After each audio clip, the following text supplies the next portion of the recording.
but it's so much better.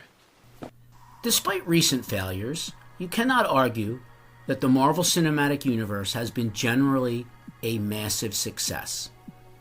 And it just always feels like the DC Cinematic Universe has been struggling to keep up from the beginning. Now, a lot of people thought that might change in 2022 when it was announced that James Gunn of the Guardians of the Galaxy fame would take over the DCU. There was a lot of fanfare. Now, he put out his first movie last summer, Superman.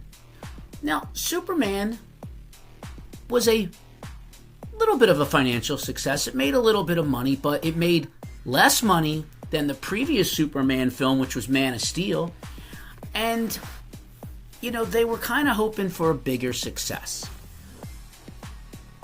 The next film in that series, the DCU series, came out this past weekend. This film is Supergirl. So what do we have here? Is Supergirl something that, could build on the mild success Superman had? Or maybe, kind of be more than that? Make more money? Be more successful? Or is this the sign of some bad things to come? Well, before we answer that, let's talk a little bit about the plot for the film Supergirl. Let's talk. So Supergirl follows Kara Zor-El, one of the last survivors of the planet Krypton, as she celebrates her birthday by leaving Earth with Krypto the dog and traveling across the galaxy. Her journey takes an unexpected turn when she meets a young girl whose family has been murdered by the ruthless warlord Krem of the Yellow Hills. After Krem poisons Krypto, Kara reluctantly joins Ruthie, the young girl, on a dangerous, revenge-fueled quest across the cosmos. So what works in this film? Well, the biggest reason to watch Supergirl is Millie Alcock. She plays Supergirl. She throws herself into the role completely and delivers a performance that's far better than the material surrounding her deserves. Kara feels vulnerable, angry, and determined, and Alcock does everything she can to elevate a script that never quite gives her the emotional depth it promises. It's the kind of performance when you could almost hear the screenplay apologizing to her. I thought she was pretty cool. Jason Momoa also injects a much-needed shot of energy whenever Lobo crashes onto the screen. Is he basically just playing Jason Momoa in space? Yeah, absolutely.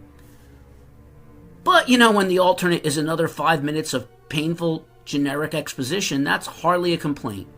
His charisma is infectious, his comic timing works, and every scene immediately becomes more entertaining the moment he appears. He strolls in, steals the movie, then casually leaves the rest of the cast to figure out what happened. What doesn't work in this film, however, is a lot. The story is painfully bland, following an all-too-familiar superhero formula without bringing much that's fresh or memorable to the table. It checks every expected box, rarely surprises, and often feels like it was assembled from the How to Make a Superhero Movie in 3 Easy Steps instruction manual. The villain is especially disappointing, lacking both personality and meaningful motivation, making them feel more like an item on Kara's to-do list than an actual threat. Sadly, visually, the film doesn't do itself any favors. Despite hopping across multiple planets, nearly every location ends up looking washed out, dull, and strangely interchangeable.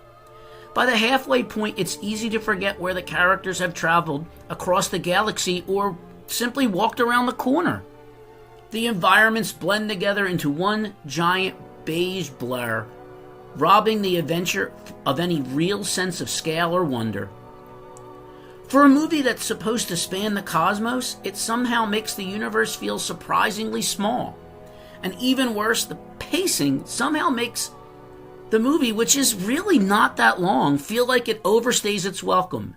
It's one of those films where you glance at your watch expecting the credits to be rolling, only to discover there's still another 40 minutes left.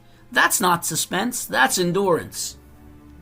So, despite solid workmanlike performances from Millie Alcock and Jason Momoa, Supergirl ends up as a dull, uninspiring superhero film that feels far longer than it actually is. Those two leads do everything they can to keep the thing afloat, but they're ultimately fighting a losing battle against a weak script, an underdeveloped villain, repetitive visuals, and a story that's simply too generic to leave much of an impression. If this is meant to launch the DC universe into the stratosphere, it instead feels like someone forgot to put fuel in the rocket. In my view, it looks like it's destined to be a major flop, and judging by the weekend box office, I think I might be right. And that is a worrying sign for future films in the DC universe. It's not exactly the confidence boost it was looking for. Dull. Well, that's all I have this week. Tune in next week where I give you my thoughts and feelings on whatever I've seen. In the meantime, click that like button, subscribe, leave a comment or a question, share this video with friends and enemies alike, and as always, thank you for giving me your valuable time. And I'll see you next week. Take care.